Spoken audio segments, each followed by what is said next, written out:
One Odia block रोहुथिबा स्थानरू प्राय 5 मिनिटर बाट मुझे जस्ट पहुँची गली। पहुँचला पर टिके कैमेरा बुले दूसरी से ढाबा पर देखंतु।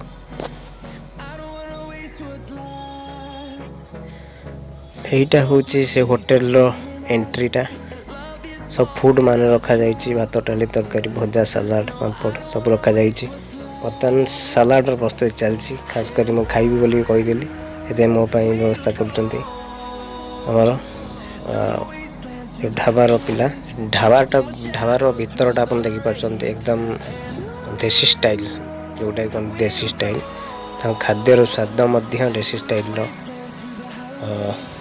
बहुत थर खाए मुझे खाई आज खाया आसी भाविली आसी तो एक शॉर्ट वीडियो करदे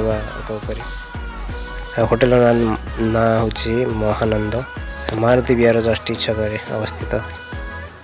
केवे जो जाऊँ जस्ट छक निश्चित ये होटेल को जातु देखु आ स्वाद केमी पूरा घरे स्टाइल मु पहुँचली प्राय दिन 12टार। विशेष किसी खाद्य प्रस्तुत हो नाला मुझे कहली जे टिके फटाफट बनई देवाई मोपाई से व्यस्त सब बनाऊँ। बर्तमान माछ भजा चली माछ भजा माछ पीस ऑर्डर देती। बहुत सारा मसला ये पड़ी तरकारी को स्वादिष्ट करा जाउछि। चिकन चलछि कषा कषा नुहे तरकारी ऑलरेडी पानी दिया सारी चिकन रे बहुत ही कलरफुल देखा जाउछि चिकन टा। अन्य आइटम चली बहुत ही टेस्टी खाद्य मिले पूरा घर ही हांडीशाल स्टाइल रे। मु तो प्राय समय ठार खाए। जदि ये वीडियो आपको भल लगी तो शेयर लाइक सब्सक्राइब टे करदे। ये होटेलटा हूँ कटक महानदी विहार होटेल ना हूँ महानंद। आपड़ जदि महानदी विहार एरिया अच्छा कि से एरिया पाखापाखि अच्छे निश्चय जातु से होटेल को तार ओनर बापी सत्यव्रत महांती चलतु जावा होटेल का खाଇବା कौन कर आइटम देखा से विषय महानदी विहार जस्टिस छक से होटेलटा देखिए पूरा देसी स्टाइल घर रोसे भाया स्टाइल चलतु।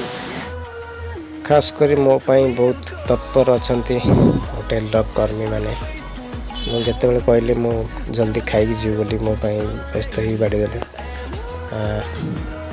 मोर भी फर्ज बनी गोटे सर्ट वीडियो बनवाई किसी असुविधा ना तर जेहेतु से मो व्यस्त हेले मुझे किसी कर्तव्य अच्छे मोर परिवार मोर छोट वीडियोटे कर देखो कौन आइटम देते मुझे तो बेसी किसी खाइली अल्प किसी कहली खायापी।